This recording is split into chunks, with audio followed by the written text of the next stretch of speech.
എന്ന് കരുതി എല്ലാം നമ്മളിങ്ങനെ കാട് കയറി ചിന്തിക്കാൻ നിന്ന ഒന്നിനും ഒരു അന്ത്യവും ഉണ്ടാവില്ല. നിന്നെ ഞാൻ എന്റെ വയറ്റിൽ ചുമക്കുമ്പോൾ ഒരു ക്ഷണം പോലും നീ അടങ്ങിക്കിടക്കുമായിരുന്നില്ല. നിന്റെ കാലുകൊണ്ട് ഏത് നേരം ചവിട്ടും. അപ്പോ എനിക്ക് വേദനയുണ്ടായിരുന്നു എന്നൊന്നും ഞാൻ ഒരിക്കൽ പോലും ചിന്തിച്ചിരുന്നില്ല. നീ അകത്ത് കിടന്ന് വീർപ്പ് മുട്ടുന്നുണ്ടോ എന്നുള്ള വിഷമായിരുന്നു എനിക്ക്. അത് മാത്രമായിരുന്നു ചിന്ത.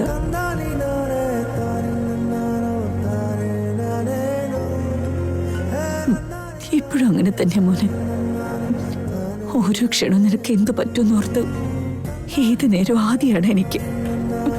ഒരു നിമിഷം പോലും സമാധാനത്തോടെ ഇരിക്കാനാവുന്നില്ല. മോം, ഒന്ന് നോക്കിയാ എല്ലാ അമ്മമാരും മക്കളെ കുറിച്ച് ഇങ്ങനെ തന്നെ ചിന്തിക്കുക. പക്ഷെ ഒരു മകന്റെ സ്ഥാനത്ത് എന്റെ മോമിന് ധൈര്യം പകർന്നു തരേണ്ടത് എന്റെ കടമയാണ്. നോക്കുമോ, എനിക്കൊന്നും സംഭവിക്കില്ല. ഇതുവരെ ഒന്നും പറ്റിയില്ലല്ലോ. എന്റെ മോമിന്റെ സ്നേഹവും പ്രാർത്ഥനയും എന്റെ കൂടെ തന്നെ ഇല്ലേ? അങ്ങനെ പറഞ്ഞു കൊടുക്കുവല്ലേട്ടാ. അല്ലെങ്കിലും ഏത് നേരവും വല്യമ്മയ്ക്ക് ഇത് മാത്രമേ പറയാനുള്ളൂ. ഓർമ്മ വെച്ചപ്പോ തൊട്ട് വല്യമ്മയെ ഞാൻ കാണുന്നത് ഇതേ ഒരു പേടിയോട് കൂടിയാ. എന്റെ ഉള്ളിലെ വിഷമവും പേടിയൊന്നും നിങ്ങളോട് പറഞ്ഞ മനസ്സിലാവില്ല. പെട്ടെന്നുണ്ടാവുന്ന ആപത്തുകള് മിഥുനെ അപകടപ്പെടുത്തുമെന്ന് ഓർത്ത് അമ്മ എന്ന നിലയ്ക്ക് എനിക്ക് പേടിയുണ്ടാവില്ലേ? വല്യേട്ടാ, എനിക്കൊരു സംശയം. എന്താടാ? കോറിയിൽ ബ്ലാസ്റ്റ് നടക്കും എന്നുള്ളത് ഏട്ടൻ അറിയാമായിരുന്നില്ലേ? എല്ലാം അറിയായിരുന്നിട്ടും ബ്ലാസ്റ്റ് നടക്കുന്ന ബ്ലോക്കിലേക്ക് ഏട്ടൻ എന്തിനാ പോയേ?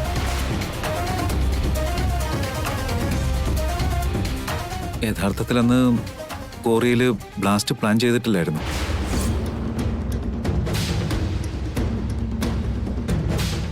പക്ഷേ ആ ഒരു ബ്ലാസ്റ്റ് എങ്ങനെയുണ്ടായെന്ന് ഇപ്പോഴും എനിക്ക് മനസ്സിലാവുന്നില്ല. എന്ന് കരുതി അത് അങ്ങനെ വിടാൻ പറ്റുമോ? പ്ലാൻ ചെയ്യാത്ത ബ്ലാസ്റ്റ് എങ്ങനെ ഉണ്ടായെന്ന് നമുക്കൊന്ന് അന്വേഷിക്കണ്ടേ?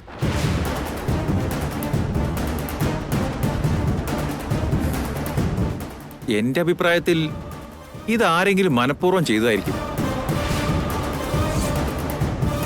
വിവേക് പറയുന്നത് കേൾക്കുമ്പോ എനിക്കും അങ്ങനെ തോന്നുന്നുണ്ട് മിഥുൻ. ഇതാരെങ്കിലും ഒരുപക്ഷെ പദ്ധതി ഇട്ട് നടത്തിയതായിരിക്കൂടാ. അവിടെ അങ്ങനെ ചെയ്യാനിപ്പോ ആരാ ഉള്ളേ?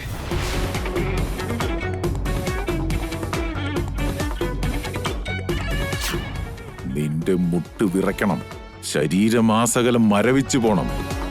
അതിനു വേണ്ടിയാ ഞാൻ ഇവിടേക്ക് വന്നത്. ഇന്നു മുതൽ നിന്റെ പതനത്തിനുള്ള കൗണ്ട് ഡൗൺ തുടങ്ങിക്കഴിഞ്ഞടാ. മേ ബി ഇതാ പ്രവീൺ മാധവന്റെ പണിയായിരിക്കും വല്യേട്ടാ.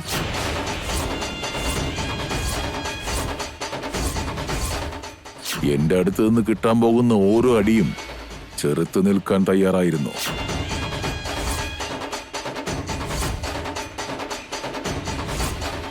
ആ ആംഗിളിൽ നമ്മളൊന്ന് ചിന്തിച്ചില്ലല്ലോ. അവൻ മുറിവേറ്റ മൂർഖൻ പാമ്പിനെ പോലെയാ. പത്തി വിടർത്തി കൊത്താൻ തയ്യാറായി നിൽക്കുക അവൻ. ഒരുപക്ഷെ ഇത് അവന്റെ തന്നെ പണിയായിരിക്കോ? ആർക്കറിയാമോ? ഒന്നും ഒരു ക്ലാരിറ്റി ഇല്ലല്ലോ. ഒന്ന് അവിടം വരെ പോയി അന്വേഷിച്ചാലേ കാര്യങ്ങൾ അറിയാൻ പറ്റൂ. എന്തെങ്കിലും തെളിവ് കിട്ടുമെന്ന് നോക്കണം.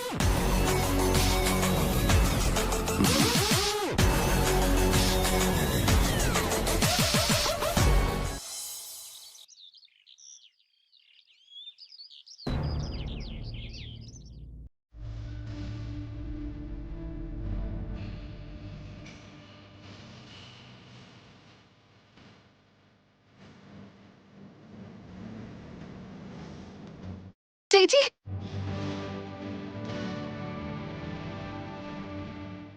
ചേച്ചി അപ്പോഴേക്കും ആൾ എണീറ്റ് നടക്കാൻ തുടങ്ങിയല്ലേ? ചേച്ചി ചെയ്താൽ മാത്രം തീരുന്ന എന്ത് പണിയാ ഇവിടെ ഉള്ളേ? ഇന്ന് വെള്ളിയാഴ്ചയല്ലേ ചാരു? വീട്ടില് പൂജ നടത്തിയ അത് വീടിന് ഐശ്വര്യ. ചേച്ചിയോട് റെസ്റ്റ് എടുത്തു പറഞ്ഞിട്ടുള്ളതല്ലേ? അത് സാരമില്ല ചാരു.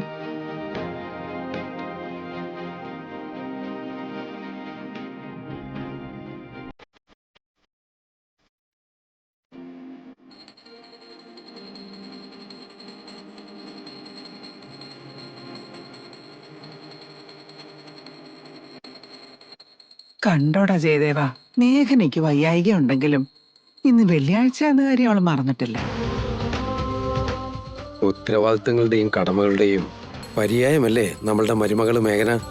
എല്ലാവർക്കും ഉദാഹരണമായി മറ്റുള്ളവർ കണ്ടുപഠിക്കേണ്ട സ്വഭാവ മികവോടെ അവൾ ജീവിക്കുന്നത്. 100% ശരിയാ വിളിച്ച. ഏട്ടത്തിയോട് അനങ്ങാതെ ഒരിടത്ത് അടങ്ങിയിരിക്കാൻ പറഞ്ഞാലേ ഒരിക്കലും നടക്കില്ല. എന്റെ ആളുകൾ എന്റെ കുടുംബം എന്ന് പറഞ്ഞ് അവർക്ക് വേണ്ടി എപ്പോഴും എന്തെങ്കിലുമൊക്കെ ചെയ്തുകൊണ്ടിരിക്കും. ആന്റി, ഇന്നലെ അരുണിമാന്റിക്ക് ജ്ഞാനോദയം ഉണ്ടാവാൻ നമ്മൾ ഒരു ഉഗ്രം പണി കൊടുത്തിട്ട് അതിന്റെ അനക്കൊന്നും ഇവിടെ കാണുന്നില്ലല്ലോ. പതുക്കെ ഉണ്ടാവും മഞ്ജരി, നീ ഒന്ന് ക്ഷമയോടെ കാത്തിരിക്കും. മേഘനയുടെ പ്രകടനം കണ്ടോ? ഇന്ന് അവള് പൂജാമുറി കയറിയില്ലെങ്കിൽ ആർക്കും ഇവിടെ പുണ്യം കിട്ടില്ലെന്ന രീതിയില വയ്യാത്ത പട്ടി കയ്യാലെ കയറി മഹാപൂജ ചെയ്യുന്ന. ഇതിനാ പറയാറ് തൊമ്മനേക്കാൾ ചാട്ടം തുമ്പിക്കാണെന്ന്. ശരിയാണല്ലോ ആന്റി. മഞ്ജരി, നീ റെഡിയാണോ? എന്നാ പോയാലോ? എവിടേക്കാ മിഥുൻ? കോറിയിലേക്ക്.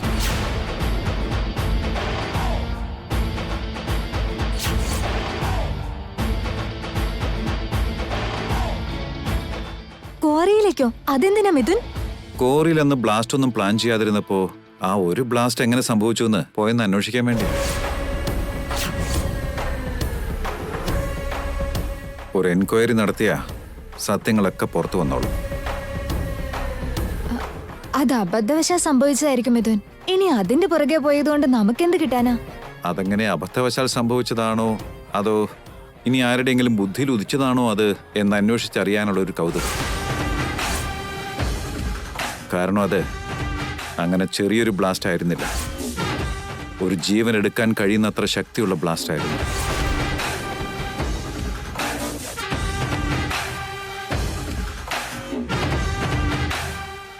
എന്തേ കാണിക്കുന്നേ? നിനക്ക് പോയി റെസ്റ്റ് എടുത്തൂടെ? പൂജയുടെ ആരതിയ.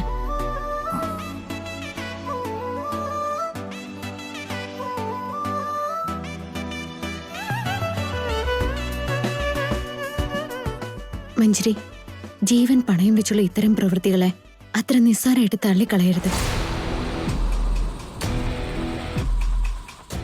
അതിന്റെ പിന്നിലെ കാരണം എന്താണെന്നും അതിന്റെ കാരണക്കാരാരാണെന്നും ഉറപ്പായിട്ടും കണ്ടുപിടിക്കണം.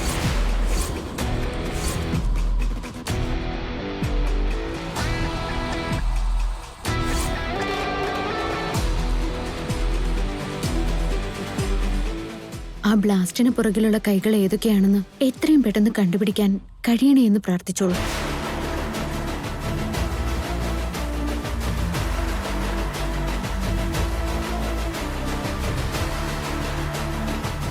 ഇപ്പൊ ഇതിന്റെ പേരിൽ ഒരു എൻക്വയറി തുടങ്ങിയ ഞാനായിരിക്കും ആദ്യം പിടിക്കപ്പെടുക. നീ ഇതെന്താ ആലോചിക്കുന്നു മഞ്ജരി? നീ വരുന്നില്ലേ? മിഥുൻ, നിനക്ക് വയ്യാണ്ടിരിക്കുകയല്ലേ? അന്നത്തെ മുറിവുകളൊന്നും ശരിക്കും ഉണങ്ങിയിട്ടുമില്ല. അതിന്റെ ഇടയ്ക്ക് ഈ എൻക്വയറിയും ഇൻവെസ്റ്റിഗേഷനും ഒക്കെ എന്തിനാ?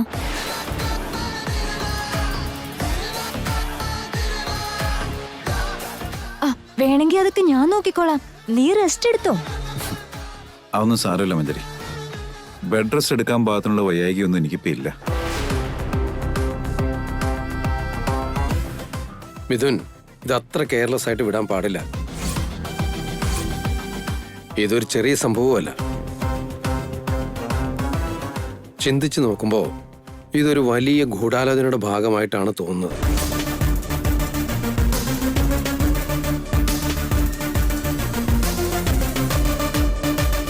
ഇപ്പോഴാണെങ്കിൽ ആ പ്രവീൺ മാധവ് നമ്മളെ വകവരുത്താൻ വേണ്ടി നോക്കി നടക്കുക. ഇത് ചെയ്തത് അവനാണോ അതോ മറ്റാരെങ്കിലും ആണോന്ന് ഉറപ്പായും അറിയണം.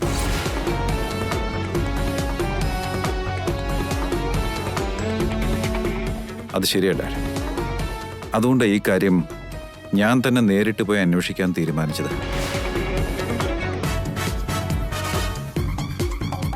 മഞ്ജരി, നമുക്കൊന്ന് ഇറങ്ങിയാലോ? ശരി മിഥുൻ. Aunty bye.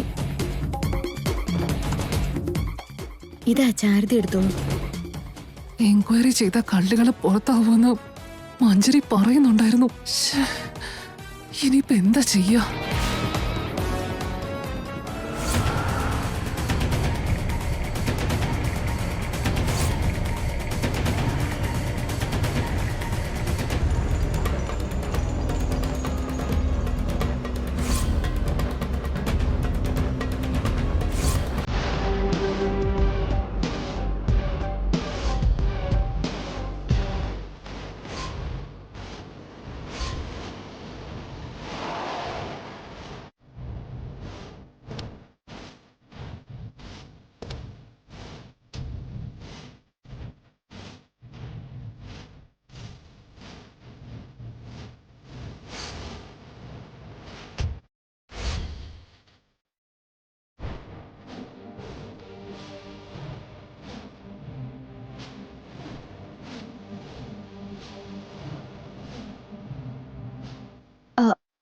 മിഥുൻ, ഇനിയിപ്പോ ബ്ലാസ്റ്റിന്റെ പിന്നിൽ ആരാന്നും കാരണം എന്താന്നും ഒക്കെ എങ്ങനെ കണ്ടുപിടിക്കും?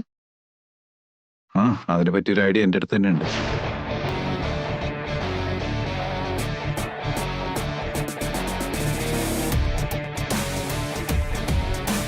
ഇവൻ എന്താ ഈ കടങ്കഥയും പറഞ്ഞിട്ട് പോകുന്നേ? എന്തായിരിക്കും അവന്റെ മനസ്സിലെ പ്ലാൻ?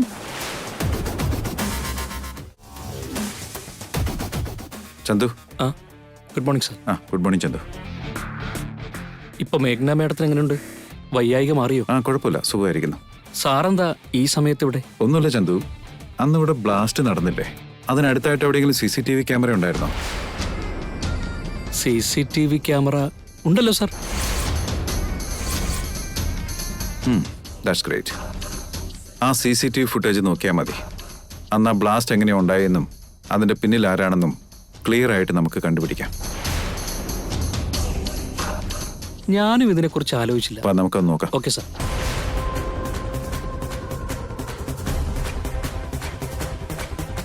മൈ ഗോഡ്, ഈ CCTVയുടെ കാര്യം ഞാൻ അങ്ങ് വിട്ടുപോയല്ലോ.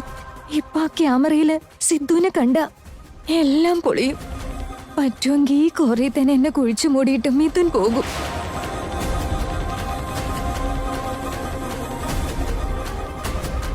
ചന്തു, ആ ബ്ലാസ്റ്റ് നടന്ന ഡേറ്റിലെ ഫുട്ടേജ് മുഴുവൻ എടുക്കുക. Okay sir.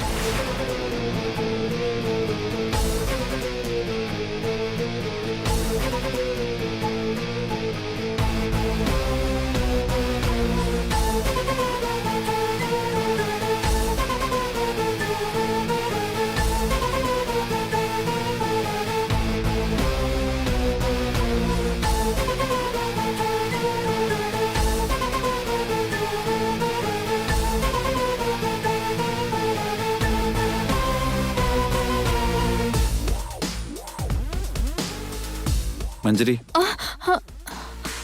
അയാളേതാ? നീ ആരോടെ സംസാരിക്കുന്നേ?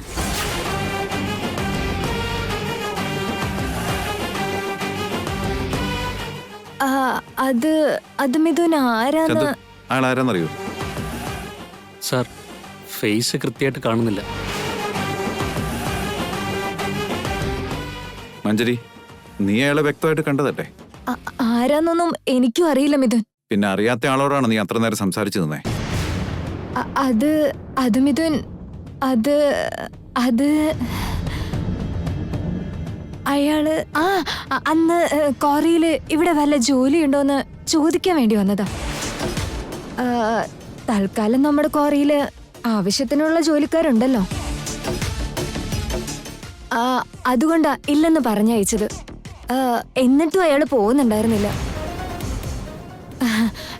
എന്ത് ജോലിയാണെങ്കിലും ചെയ്തോളാന്നും പറഞ്ഞ് കാല് പിടിക്കുകയായിരുന്നു. തൽക്കാലം ഒന്നുമില്ല, പിന്നെ എപ്പോഴെങ്കിലും വരാൻ പറഞ്ഞ് അയക്കുകയായിരുന്നു. ഒന്ന് പോവണ്ടേ? അതുകൊണ്ടാ അത്രയും നേരം ഡിസ്കസ് ചെയ്യുന്ന പോലെ തോന്നിയേ. ഓ, അത് ശരി. വേറെ ഏതെങ്കിലും ക്യാമറ ഉണ്ടോ? ഉണ്ട് സർ.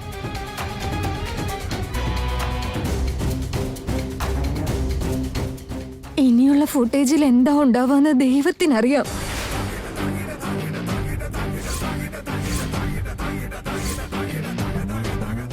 ചന്തു, ഇടയ്ക്കുള്ള ഫുട്ടേജ് കാണുന്നില്ലല്ലോ. ആ ബ്ലാസ്റ്റ് നടന്ന സമയത്തെ ഫുട്ടേജ് എവിടെ പോയി? എനിക്കൊന്നും പിടികിട്ടുന്നില്ല സർ. ഇടയ്ക്ക് ചെറിയൊരു ഭാഗം ഇല്ല സർ. അതുമാത്രം എങ്ങനെ മിസ്സാവാനാ ചന്തു? അറിഞ്ഞൂടാ സർ. അപ്പോ ആരോ മനഃപൂർവ്വം ആ ഫുട്ടേജ് ഡിലീറ്റ് ചെയ്ത് കളഞ്ഞതാവും. എനിക്കും അങ്ങനെ തോന്നുന്നു. താങ്ക് ഗോഡ്, ഏതോ ഒരു ദൈവത്തിന് എന്നോട് ഒരു അലിവ് തോന്നിയിട്ടുണ്ട്. അതുകൊണ്ടല്ലേ ഇത്രയും വലിയൊരു കടമ്പ കടത്തിവിട്ടത്. ഈശ്വര, ആ ഫുട്ടേജ് മായ്ച്ചു കളഞ്ഞ് മിഥുന്റെ കൈകൊണ്ട് മരിക്കാതെ നീയാ എന്നെ രക്ഷപ്പെടുത്തിയത്. നന്ദി ദൈവമേ. ആ ഫുട്ടേജ് കിട്ടുകയായിരുന്നെങ്കിൽ ആരാ ഇതിന്റെ പിന്നിലെന്നും എന്തിനു വേണ്ടി ഇത് ചെയ്തതെന്നും വ്യക്തമായി മനസ്സിലാക്കാൻ പറ്റുമായിരുന്നു. എങ്ങനെയോ ഫുട്ടേജ് മിസ്സായിരിക്കുക. ഇനി അത് കിട്ടാനും പോകുന്നില്ല. എന്തിനായിരിക്കും അവരത് മനഃപൂർവ്വം ഡിലീറ്റ് ചെയ്ത് കളഞ്ഞത്? I am very sorry sir. ഞാൻ കുറച്ചും കൂടെ ഒന്ന് ശ്രദ്ധിച്ചിരുന്നെങ്കിൽ ഇങ്ങനൊരു തെറ്റുണ്ടായില്ലായിരുന്നു. It's okay Chandu. ചില കാര്യങ്ങൾ നമ്മുടെ കയ്യിലല്ലല്ലോ, അതിലൊന്നും ചെയ്യാനും പറ്റില്ല. മിഥുൻ, ഇനി അതിന് പുറകെ പോവണ്ട. അത് അവിചാരിതമായി ഉണ്ടായ ഒരു അപകടം മാത്രം. ഇനി ഇതും ചിന്തിച്ചുകൊണ്ടിരുന്ന നമുക്കായിരിക്കും സമാധാനക്കേട്. ഉള്ള സമയത്ത് ചെയ്തു തീർക്കാനുള്ള ഒത്തിരി കാര്യങ്ങൾ ഇപ്പൊ തന്നെ നമ്മുടെ മുമ്പിലില്ലേ? You just leave it Mithun. It's okay, let's go.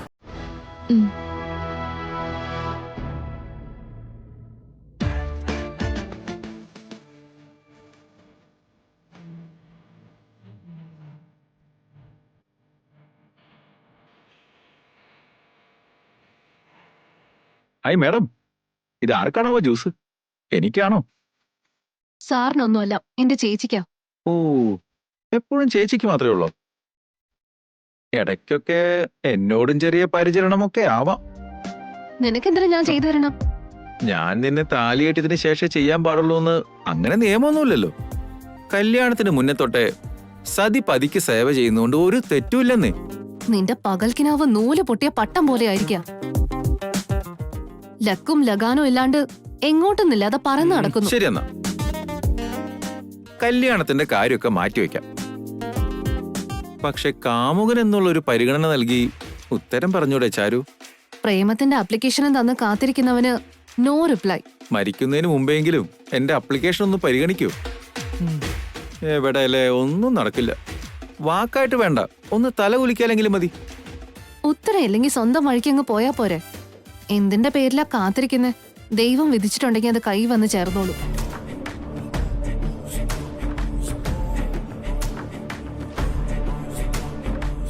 കുറെ പോയവരുടെ ഒരു വിവരവുമില്ലല്ലോ. മഞ്ജരി എങ്ങാനും പിടിക്കപ്പെട്ട പിന്നെ മഞ്ജരി എന്നേക്കുമായി മിഥുൻ ഉപേക്ഷിച്ചു കളയും. അത് മതി പിന്നീട് മേഘൻ എവിടെ പെർമനന്റ് ആയിട്ട് വേരുറപ്പിക്കാനും അധികാരം സ്ഥാപിക്കാനും. അതൊരിക്കലും സമ്മതിച്ചു കൊടുക്കരുത്. മഞ്ജരിയുടെ മെസ്സേജോ? ആന്റി, ഇവിടെ പ്രോബ്ലം ഒന്നുമില്ല. ഭാഗ്യം കൊണ്ട് ഞാൻ പിടിക്കപ്പെട്ടില്ല.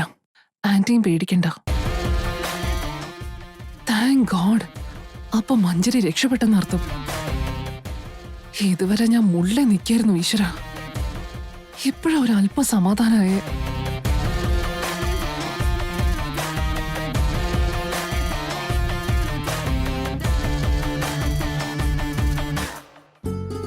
അത്ര പെട്ടെന്നങ്ങ് വിട്ടുകളഞ്ഞാലേ ഞാനല്ലാതായി മാറില്ലേ.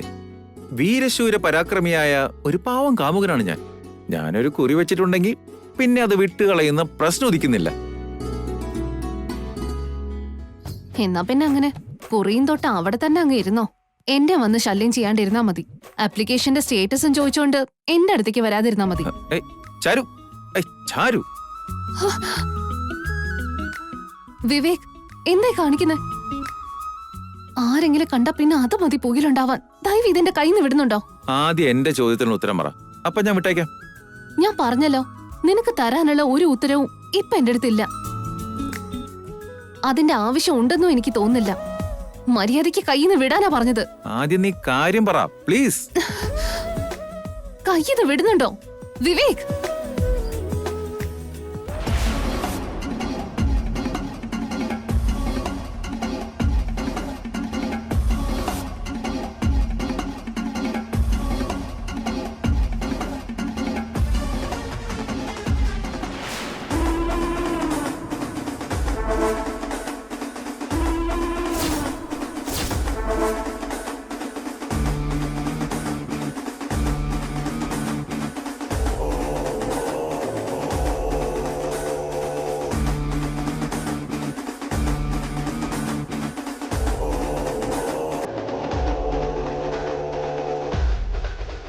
വിവേക്,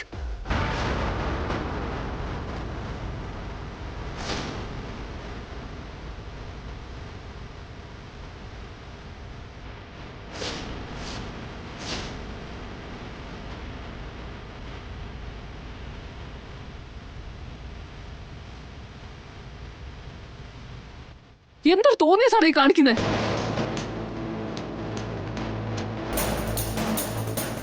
അത് പിന്നെ മോം, അത് പിന്നെ ഞാൻ വിവേക്, നമ്മൾ ഒരാളുടെ കൈ കയറി പിടിക്കാനോ അരികിൽ ചേർത്ത് നിർത്താനോ മറ്റുള്ളവർക്ക് യോഗ്യത ഉണ്ടോന്നും കൂടെ ചിന്തിക്കണം.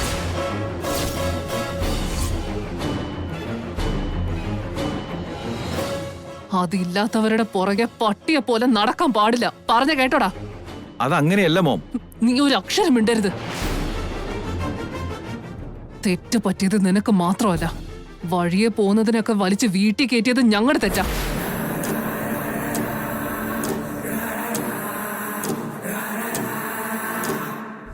നിനക്കെന്തിനു കേടാടി?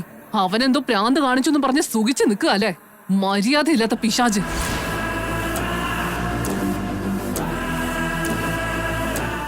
മേലിൽ ഇത് ആവർത്തിക്കരുത്. നിന്റെ യോഗ്യത എന്താന്ന് ഇവിടുത്തെ രീതികൾ എന്താന്നോ അറിയില്ല നിനക്ക്. ഇത് എന്നോടല്ല പറയേണ്ടത്. ഇതൊക്കെ ആദ്യം സ്വന്തം മോനോട് പറഞ്ഞ് മനസ്സിലാക്കി കൊടുക്ക്.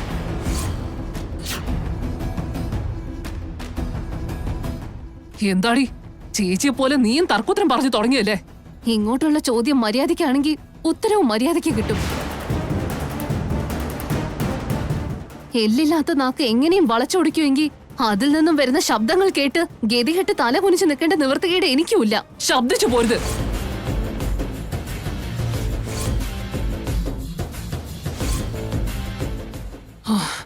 നിന്റെ പട്ടിക്കാട്ടിലെ ചാണകത്തിന്റെ ബുദ്ധി എന്റെ അടുത്ത് വേണ്ട. ചെറിയമ്മേ,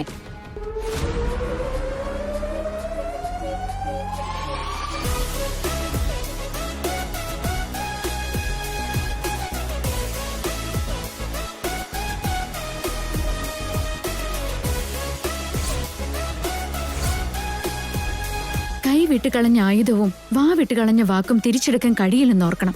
അതിനിപ്പോ എന്താ വേണ്ടത്? നീ ഇവിടെ കിടന്ന് കാണിക്കുന്ന പ്രകടനം പോരാഞ്ഞിട്ടാണോ?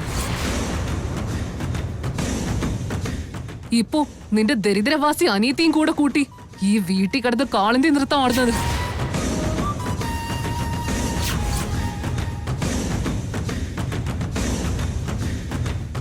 വഴിയെ പോകുന്നതൊക്കെ ഇവിടെ കേറി വന്ന് എന്തൊക്കെ വേണ്ടതിനാ കാണിച്ചു കൂട്ടുന്നത്? പ്ലീസ് ചെറിയമ്മേ, ഞങ്ങൾ മര്യാദയോടെ അല്ലേ ചെറിയമ്മയോട് സംസാരിക്കുന്നത്. പക്ഷെ ചെറിയമ്മ തന്നെയാണ് അത് ഇല്ലാണ്ടാക്കാൻ ശ്രമിക്കുന്നത്. ചെറിയമ്മയുടെ പ്രായത്തിനും ഈ വീട്ടിലുള്ള ചെറിയമ്മയുടെ സ്ഥാനത്തിനും ചേർന്ന രീതിയിലുള്ള വാക്കുകളാണോ ചെറിയമ്മയുടെ വായിൽ നിന്നും പുറത്തേക്ക് വരുന്നത്? സ്ഥാനവും രീതിയൊക്കെ ആദ്യം നീ എന്നിട്ട് അനിയത്തിയും പഠിക്കും.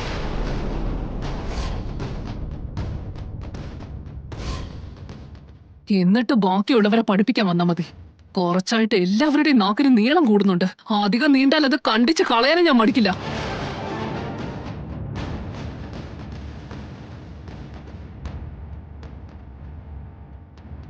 എടാ വിവേക്, ഇനി കണ്ട പിശാചിന്റെ ഒക്കെ പുറകെ ഒലിപ്പിച്ചോണ്ട് പോകുന്നത് കണ്ട എന്റെ വിശ്വരൂപം നീ കണ്ടെന്നിരിക്കും. സൂക്ഷിച്ചു നടന്നു.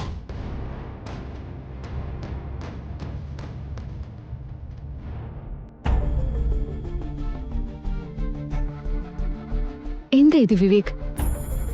ചാരുവിന്റെ സ്വഭാവം എനിക്ക് നന്നായിട്ട് അറിയാം. അതിര് കടന്നവൾ ഒരിക്കലും പ്രവർത്തിക്കില്ല. എന്തൊക്കെ പ്രകോപനങ്ങൾ ഉണ്ടായാലും സ്വന്തം സ്ഥാനമാനങ്ങൾ അറിഞ്ഞവള് പെരുമാറാറുള്ളൂ. നിന്റെ അമ്മയുടെ സ്വഭാവം നിനക്കും അറിയാവുന്നതല്ലേ? അവരെ പ്രകോപിപ്പിക്കാതിരിക്കേണ്ടത് നിന്റെ കടമയാണെന്ന് കൂടി നീ ഓർക്കണം. അല്ലെങ്കിൽ ഇനിയും മതി വീട്ടിൽ ഒരുപാട് പ്രശ്നങ്ങൾ ഉണ്ടാക്കി എന്നിരിക്കും. ചെറിയമ്മയുടെ മനസ്സിൽ വേണ്ടാത്ത സംശയങ്ങൾക്ക് വിത്തിട്ട് ഈ വീട്ടിൽ മറ്റൊരു പ്രശ്നത്തിനുള്ള കാരണമായി നീ മാറരുത്. നീ വാ ചാരു.